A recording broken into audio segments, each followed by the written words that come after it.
Assalamualaikum warahmatullahi wabarakatuh. Selamat pagi semuanya. Apa kabar anak-anak sekalian? Bapak doakan mudah-mudahan semuanya diberikan kesehatan oleh Allah Subhanahu wa taala. Baik, sebelum kita mulai belajar, mari kita sama-sama berdoa kepada Allah Subhanahu wa taala.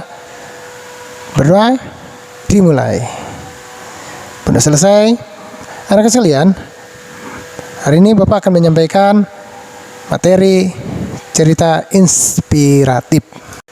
Anak-anakku yang Bapak cintai, hari ini Bapak akan menyampaikan struktur teks cerita inspiratif. Yang pertama, dalam struktur teks cerita inspiratif, kita harus tahu menelaah struktur kebahasaan dan isi teks cerita inspiratif. Teks cerita inspiratif termasuk jenis teks naratif. Artinya teks ini bersifat berkisah tentang sesuatu hal yang memberi kronologis. Dalam teks ini juga ada tokoh, latar, alur, dan kompleks sebagaimana jenis teks naratif lainnya. Hanya teks inspiratif bertolak dari kisah nyata yang dialami seseorang dengan penuh permasalahan hidup, sekaligus mengutamakan hikmah di balik peristiwa tersebut. Dengan demikian, teks ini akan memberikan inspirasi bagi pembaca ataupun pendengar untuk berbuat sesuatu yang lebih baik. Struktur cerita inspiratif. Yang pertama ada abstrak, kemudian orientasi, ketiga komplikasi, keempat evaluasi, kelima resolusi, dan keenam koda. Apa saja abstrak tersebut? Bagian ini bersifat opsional, boleh ada ataupun tidak ada.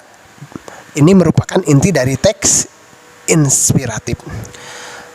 Orientasi, bagian ini berisi pengenalan tema, latar, dan juga tokoh. Tahap orientasi bagian awal dari sebuah teks cerita inspiratif. Komplikasi, bagian ini berisi komplikasi sampai pada kalimat dari cerita inspiratif karena pada bagian ini mulai muncul berbagai permasalahan. Evaluasi, bagian ini berisi permasalahan dan penyelesaian masalah. Resolusi, bagian ini merupakan bagian berisi pemecahan masalah dari masalah yang dialami oleh tokoh. Koda, bagian ini merupakan amanat dan pesan positif yang bias dipetik dari teks cerita inspiratif. Contoh teksnya, teks bacaan cerita inspiratif ada di buku Bahasa Indonesia halaman 153 sampai dengan 154.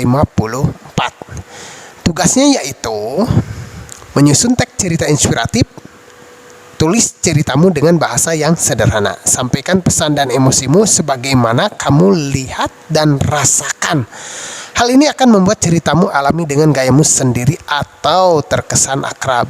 Kemudian yang terakhir, tentukan struktur teks cerita inspiratif. Itulah kegiatan pada hari ini. Jadi contohnya sudah jelas, ada di buku Bahasa Indonesia halaman 153 sampai 154. Kemudian tugasnya kerjakan, yaitu menyusun teks cerita inspiratif. Tulis dengan bahasa kalian, mungkin ya dengan bahasa yang sederhana supaya mudah dipahami. Baiklah, itulah kegiatan pada hari ini untuk materi struktur teks cerita inspiratif. Bila ada pertanyaan, japri atau messenger. Bapak Heri, wabillahi taufiq wal hidayah. Assalamualaikum warahmatullahi wabarakatuh.